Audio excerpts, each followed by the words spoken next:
Bride সাজাতে গিয়ে নিত্যদিনের ঘটনা হয়ে দাঁড়িয়েছে এখন এটা আমার, তাও আমার শিক্ষা হয় না।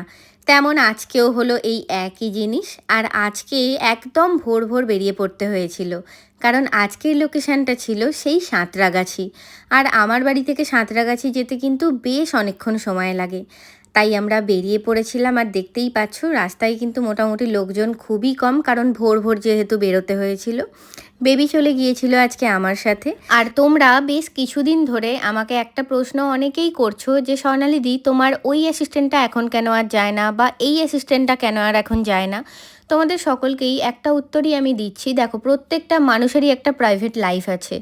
তাই সব সময় যে সবাই যেতে পারবে আমার সাথে এটা কিন্তু কোনো কথা নেই। কারোর বিয়ে হয়ে যেতে পারে, কেউ হয়তো সারা মাস রোজা রাখার কারণে আমার সাথে যেতে পারে না, তাদের কষ্ট হয় কাজে গিয়ে যেহেতু সারাদিন উপোসে থাকে। তারপর কেউ কেউ হয়তো নিজে একা প্রতিষ্ঠিত হতে চায়, মেকআপ আর্টিস্ট নিজে একা হতে চায়, কারোর অ্যাসিস্ট্যান্ট হতে চায় না।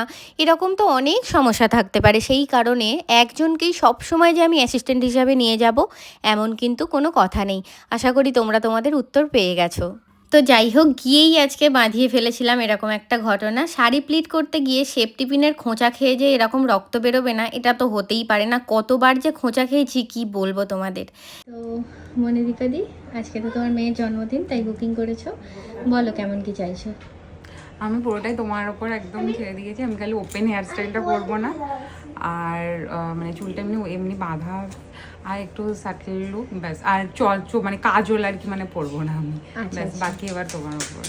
আচ্ছা ঠিক আছে, চলো তাহলে দেখা যাক কিরম কি করতে পারি। হ্যাঁ, যে ক্লায়েন্ট তোমার কাছে সাজার হবে সে কিন্তু ব্রাইডালের প্যাকেজ দিয়ে হলেও তোমার কাছেই সাজবে। আর যে ক্লায়েন্ট তোমার কাছে সাজার নয় তাকে তুমি পার্টি মেকআপের রেট দিলেও তার সেটা বেশি মনে হবে। তেমনই ছিল আজকে আমার যে ক্লায়েন্ট, মানে ওর ছিল মেয়ের জন্মদিন। আর যেহেতু দূরের কাজগুলোই আমি পার্টি মেকআপের বুকিং নিই না, তাই আজকের ক্লায়েন্ট আমাকে বলেছিল, স্বর্ণালীদি তোমার ব্রাইডালের প্যাকেজ হলেও আমি তোমার কাছেই সাজবো। আর তাই আজকে ওর যে প্যাকেজটা ছিল সেটা কিন্তু আমার একটা ব্রাইডালের প্যাকেজ। যেহেতু দূরের কাজে আমি পার্টি মেকআপে যাই না, তাই ব্রাইডালের প্যাকেজ বুক করেই ও নিয়েছিল আজকে আমার কাছে পার্টি মেকআপ। কারণ ও মনস্থির করেছিল আমার কাজ ছাড়া অন্য কোথাও ও সাজবে না। আর বিশ্বাস করো, এগুলো যে কি ভালো লাগে আমার, কি বলবো তোমাদের। আর এগুলো দেখে অনেকেই বলবে যে হয়তো মেকআপ আর্টিস্টরা এই ব্যাপারগুলোতে লুটে নেয়। অ্যাকচুয়ালি সেটা নয়, আমাদের প্রোডাক্টের কস্ট প্রচুর বেশি।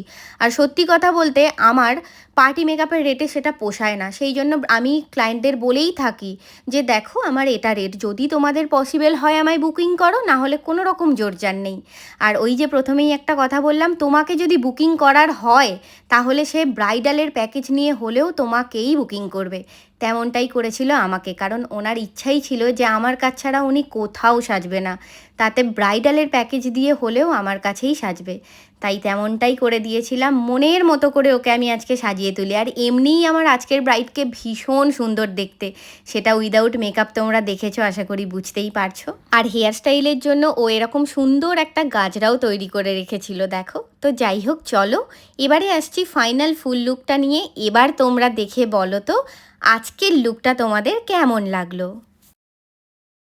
দেখো, এই হলো ফাইনাল লুক। কেমন লাগছে সেটা অবশ্যই তোমরা কমেন্ট করে জানিও। আর তোমরা যারা যারা প্রতিদিন এত ভালো ভালো কমেন্ট করো, তোমাদের সকলকে জানাই অনেক ধন্যবাদ আর অনেক ভালোবাসা আমার তরফ থেকে, এভাবে প্রতিদিন এত ভালো ভালো কমেন্ট করার জন্য। আর কেমন লাগছে আজকের লুকটাও জানিও। আমি আমার মতো করেই ওকে সাজিয়ে দিয়েছি, একটা ওমরে লিপস্টিক অ্যাপ্লাই করেছি, দেখো আজকে বহুদিন পর করলাম।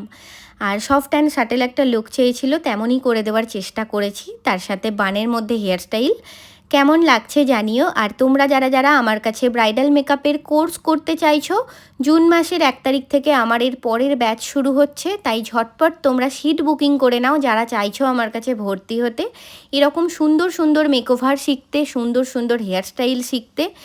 তোমরা ঝটপট সিট বুকিং করে নাও নেক্সট ব্যাচের জন্য। অ্যাডমিশান কিন্তু শুরু হয়ে গেছে। তো চলো এবার ওর থেকেও জেনে নিই যে ওর কেমন লাগলো আজকে আমার কাছে সেজে। কেমন লাগলো? আমার ভীষণ ভালো লেগেছে, একদম মানে যেরকম আমি কিছুই চাইনি, আমি ওর উপরে পুরো ছেড়ে দিয়েছিলাম সব কিছু। আমার খুব পছন্দ হয়েছে, ভীষণ সুন্দর হয়েছে সব। ঠিক আছে, থ্যাংক ইউ।